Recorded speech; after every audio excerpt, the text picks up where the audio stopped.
Hey guys, it's Kurt, and I'm coming to you today from the beautiful Colorado Rocky Mountains, my favorite playground.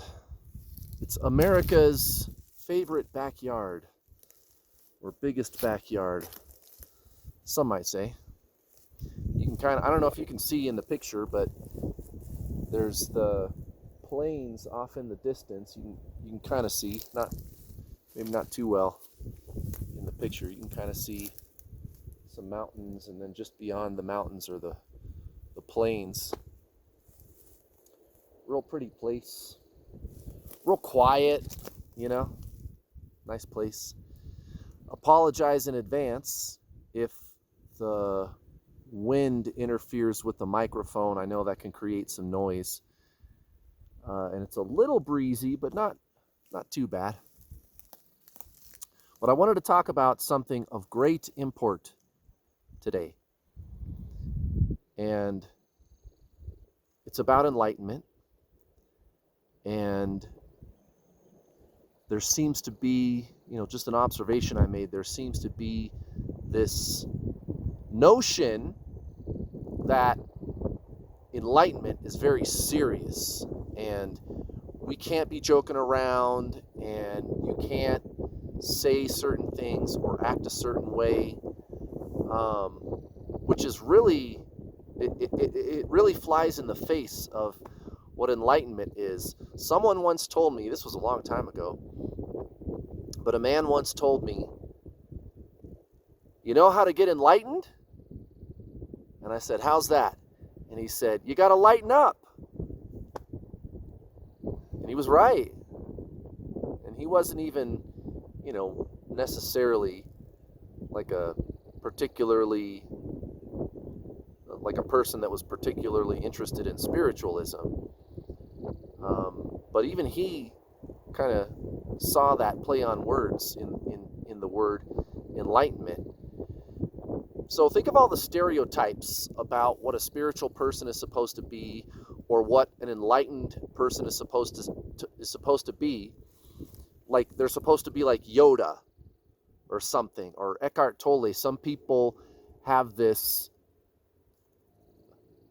stereotype of, say, Eckhart Tolle, perfect example, that he's a very stoic and very serious person, and very, I don't know, bland or whatever, right? And that's just not true. As a matter of fact, about a week ago, I watched a video of him talking for an hour and 27 minutes about how you should be joking around and you should have fun. And he was just cracking joke after joke. And he's always kind of making funny little jokes and laughing all the time.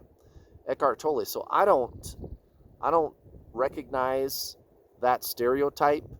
I don't think you can have stereotypes actually in spiritualism. It seems to me it's kind of an oxymoron to have a stereotype about what a spiritual person is. And here's the thing about spiritualism. Spiritualism is consciousness. That's it. You're a three-part triune being: physical body, mind, and spirit. And the spirit, the soul, is just awareness, consciousness. That's all it is. The mind is thought. And think about this, no pun intended. You've got thoughts going on and feelings going on, and then there is a you that is able to see thought. How can that be? You're not a two-part being. You're not body and mind. You're body, mind, and soul, which is consciousness, awareness. So awareness is its own individual thing, and that's actually what you are at your core. That's where you came from. That's where you're going to go back to before and after this life. So the soul is awareness. Spiritualism is awareness, consciousness. That's all it is. And you can actually be aware of thought and emotion as separate from you, right? So to say that any person has to act a certain way or look a certain way or dress a certain way to be spiritual, to qualify as spiritual, is an oxymoron, because that's thought, that's a belief, that a person has to look a certain way or act a certain way or whatever is a belief, which is a thought. A belief is a thought. And consciousness is not thought, guys. Consciousness is something completely different. You're a 3-part being, not a 2-part being.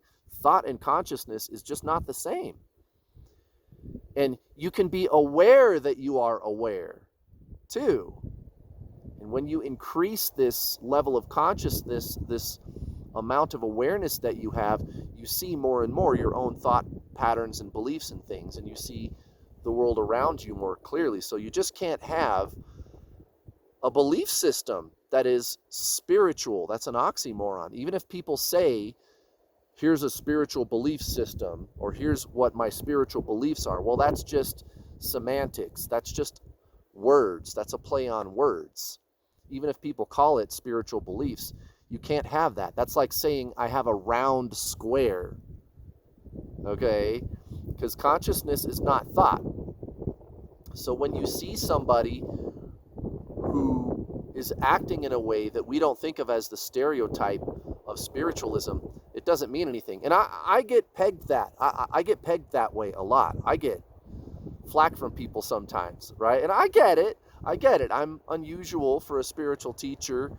I'm I've been referred to as a wonderful rascal. I've been called a wonderful rascal by one of my mentors. And I get it, because I'm joking around, and I got the whole, oh, okay, if you don't want to be free, then you're a slave, right? The whole thing with my soul contracts videos. And some people were very triggered by that, and they try to claim, you're not spiritual, Kurt. For somebody who talks about Zen all the time, you sure don't get that. And Zen does not mean boring, guys. Zen does not mean not emotional. Okay? You're still a 3-part being, so there's still going to be thoughts and emotions going on. Okay? But you recognize that you, at the core, are not the emotion. But when you separate the self, which is consciousness, from the thoughts and feelings of the mind becomes your ally. It becomes your tool. And you enjoy emotional experiences, or if it's a negative emotional experience, it's useful, instead of living through the mind where you kind of make yourself miserable when you live that way. But joking around and having some pizzazz, having some personality like me, that doesn't make you spiritual or not. Spiritual doesn't have anything to do with that. That's thought. That's belief. Spiritual is just consciousness. And the same is true for you. And this is kind of my message for the world. Guys, the whole world is going through an awakening right now. And you're going to have more and more people that are not the stereotype of spiritualism at all. Somebody that's approachable and maybe quote unquote normal, so to speak, right? I mean, what's normal, right? Which is one thing that this video is kind of about. But gosh, you're going to have, I don't know, guys, a truck driver, a school teacher, a bartender, the line cook in the back of a restaurant, the guy all tatted up, he's got a bunch of tattoos and smoking cigarettes in the back of the restaurant. You know what I mean? Just, I don't know, just imagine what kind of a person you could have. A tattoo artist, you know what I mean? Or a punk guitar player with piercings, or just an average everyday, like a secretary, someone working at an office, or I don't know, you know what I mean?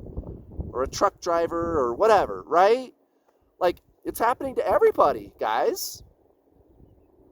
Humanity is awakening, and this is my message. This is my message for the world, is you don't have to fill any shoes. There's no stereotype about spiritualism. That's all belief. That's not spiritual at all. And average, everyday people are awakening left and right now in our world. And I'm one of them. And I get students, for example, who are mothers and doctors and accountants and, I don't know, pilots. There's an airplane towing a glider behind it above me. That's kind of neat. But you guys, it's everybody. It's everybody. There's no one set way of being spiritual, because spiritual is just awareness. That's really all it is. So I just wanted to knock down that belief about enlightenment, that you have to be serious. We're not allowed to have fun. That's ridiculous. That's ridiculous. So there you go, guys. Thank you very much for watching. I'll see you next time.